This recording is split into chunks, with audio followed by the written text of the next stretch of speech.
There's also 1 in 6 men comes from that same source, but you have to acknowledge that it also includes such minor things as a push or a slap, and indeed it might have been somebody who was just pushed or slapped just once, and that would actually go down as a statistic. So I think that the 1 in 6 men and the 1 in 4 women is actually grossly overinflated, grossly. I don't think the 1 in 4 women have experienced domestic violence at some point in their lives is a valid figure, because apart from anything else, it was actually taken from women in refuges. There were no control groups. It isn't a proper analysis. Does that mean that, you know, of all of your friends, a quarter of them are, you know, are being abused? And she went, well, no, I mean that over their whole lifetime, so not any given time. I said, okay, and what exactly counts as abuse under? What do you mean by abuse? Because this seems like an epidemic of what's going on. And he said, oh, well, it means, you know, obviously, you know, knifing and stabbing and stuff, and murder, obviously, punching and kicking, and then also name calling and ignoring and stuff like this. So what it actually boiled down to was that over that whole spread of things, it meant that, you know, 1 in 4 women over the course of their lives will be ignored for a period of time by their partners.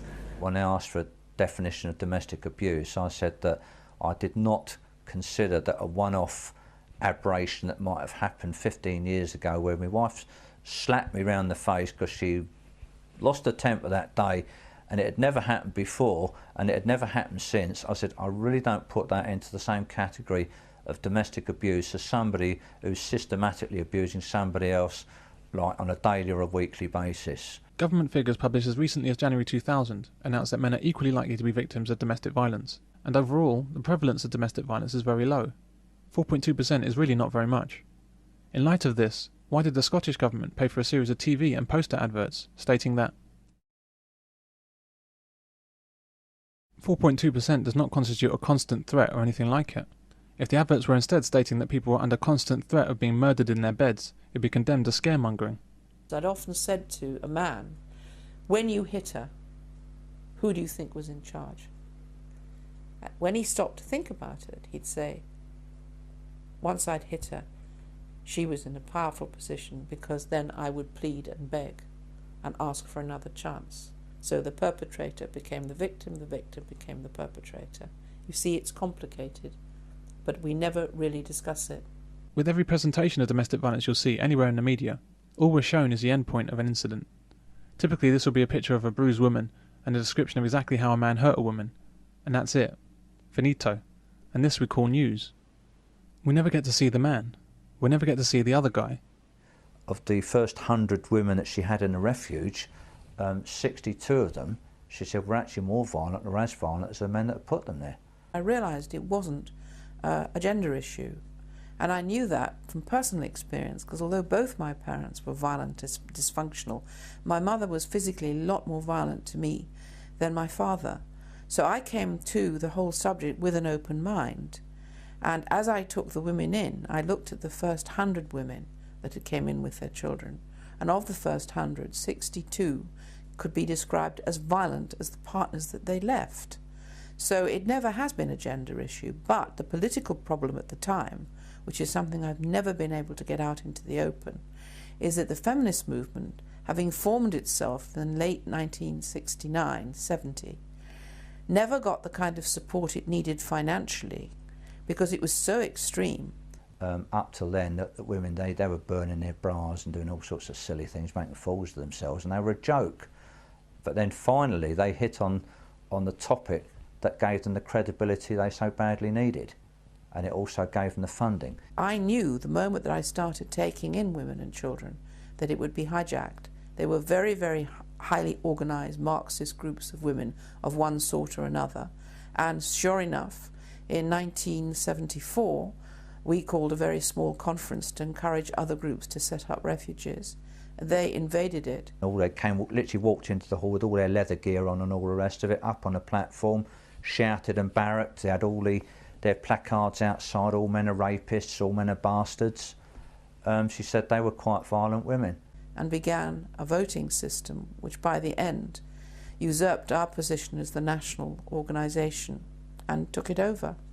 And the tragedy was that from then onwards, these lies and false figures and statistics have been disseminated internationally through the Western world, and men have been deemed as perpetrators, not because they happen to be violent, but because they happen to be men. Even if we did see the man, what could this tell us? Women bruise more easily than men. Basically, for the same punch or kick, a woman's face will swell up and discolour far more impressively than a man's. So that must make her the victim, right? It's exactly the same. I mean, if a woman smacks a man in the face with a fist, he probably won't even be bruised. Majority of women are nothing like as physically strong as a man. He will be just as hurt and as abused as if he hit her. Had he hit her, she would be severely bruised. It's only a difference in physical size. Much of what we think about domestic violence seems to be predicated on three things. Women are victims, men are perpetrators.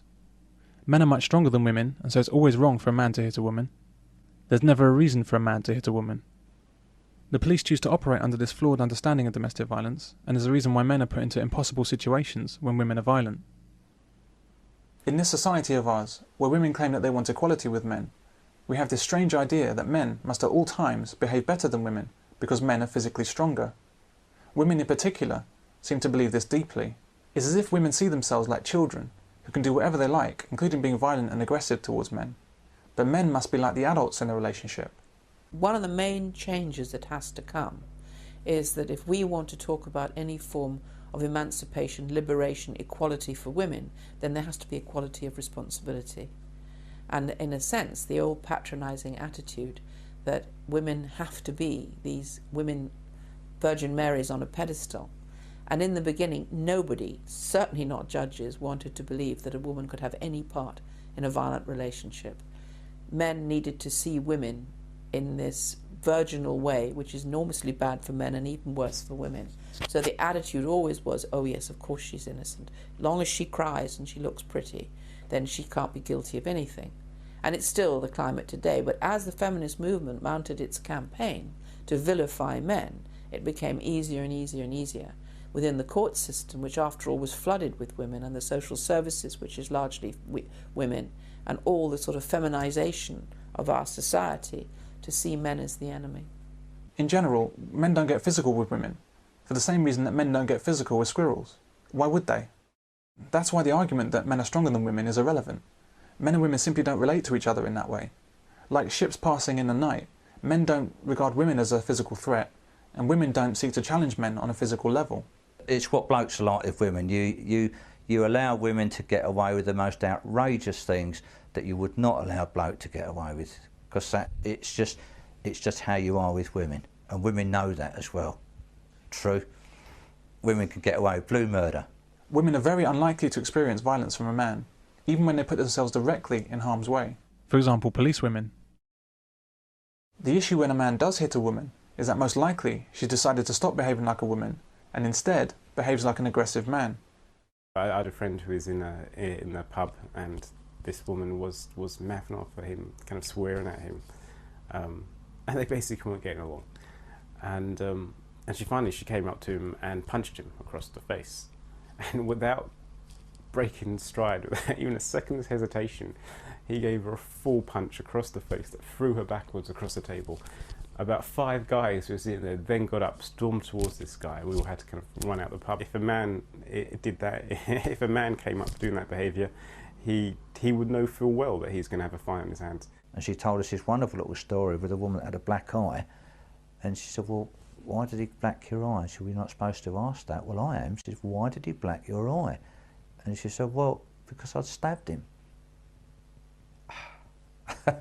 Across all of media, and in our legislation, and the behaviour of the police, women have free rein to initiate violence and still be treated as the victims.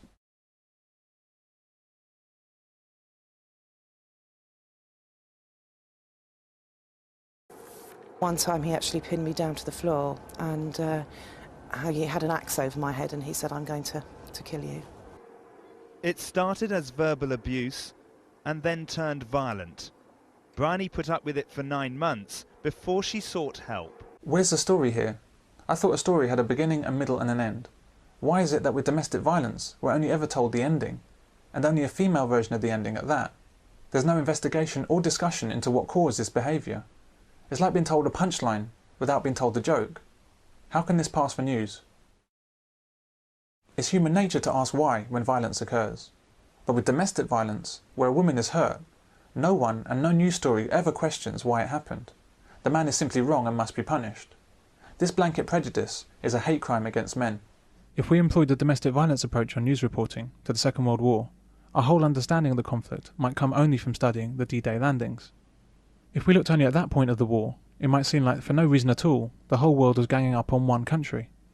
Poor, innocent Nazi Germany.